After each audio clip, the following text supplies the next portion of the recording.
Hi kids! Today we are going to start to build an electric motor as the one you see on the picture.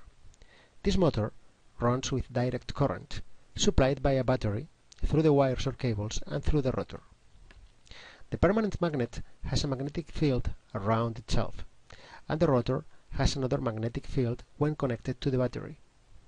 Therefore, the rotor spins due to the interaction between both magnetic fields, the one on the rotor and the one on the magnet. Here you have the list of materials that will be used on the assembly.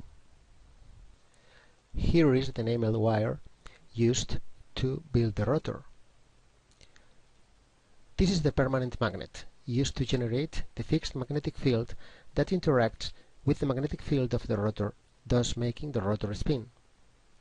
This is the galvanized wire used to support the rotor. Thus, the rotor will rotate while being supported by the galvanized wire.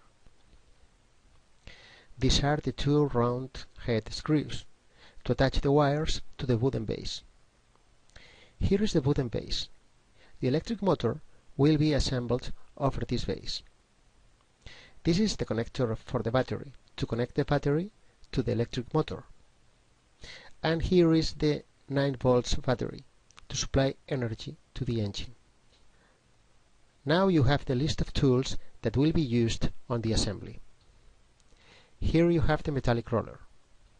Here you have the square. Here you have the pencil. Here you have the saw. Here you have a piece of sandpaper. Here you have the pliers. Here you have the screwdriver. These are the scissors.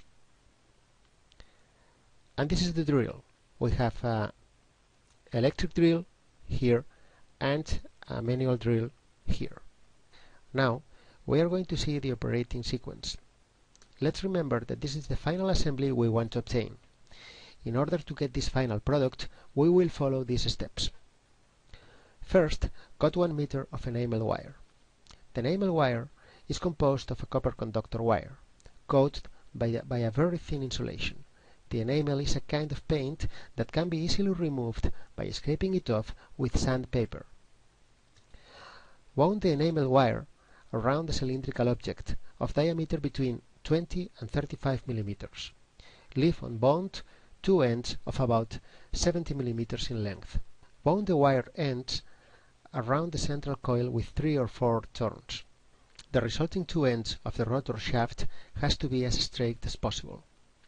Use pliers to straighten and align with each other. Now remove the insulation of one of the 2 ends, only one. To do this, scratch it with sandpaper until you see that the surface is roughened.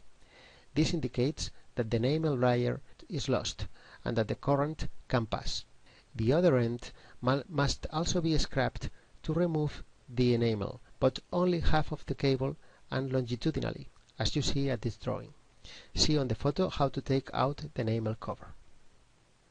If we look at the rotor profile, half of the cable without enamel has to be parallel to the plane of the coil, as shown in drawing A. If the non-enameled part of the cable is not placed like that, as in example of drawing B, the engine will not run. Cut with the pliers 2 pieces of wire of 80 millimeters and bend them as in the drawing. With the handsaw, cut a wooden vase with the measures of the drawing. Use the square and the rule to mark the measures on the wood. Make 2 holes with a drill. The holes have to be smaller in diameter than the screws, otherwise you will not be able to tighten the screws. Attach the wire brackets in the wooden base with 2 round head screws and a screwdriver. Place as well the cables used to connect the engine to the battery. Using scissors, remove the insulation of 1 cm cable and roll the screw before tightening completely. Finally, support the rotor on the 2 wire supports and connect it to a 9 volts direct current battery. To start the engine, you have to rotate the rotor with a little flick with the finger. Immediately, it will start spinning. If it doesn't start spinning, Flip the magnet and try again. And if after that still doesn't spin, call the teacher and talk to him. Now you can see an example of a video.